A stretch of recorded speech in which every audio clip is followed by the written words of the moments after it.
సాధారణంగా కాళీమాత ఉపాసన గురించి చెప్పిన, ఉపచారం గురించి చెప్పిన ఉగ్రరూపం కదండీ అని భయపడేటటువంటి వారు చాలామంది ఉంటారు.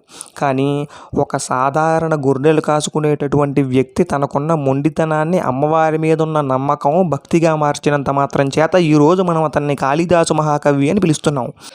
అమ్మవారి కారుణ్యం గురించి ఎంత చెప్పినా తక్కువే. అయితే ఆవిడ ఉగ్రరూపం గురించి అందరికీ తెలిసిన మాటే. హై జగదంబ మదంబ కదంబ వనప్రియ వాసిని హాసరతే శిఖరి శిరోమణి తుంగ హిమాలయ శృంగ నిజాలయ మధ్యగతే మధుమధురే మధుకైట భగంజిని హాసరతే జయ జయ హే మహిషాసురమర్దిని రమ్యకపర్దిని శైలసుతే.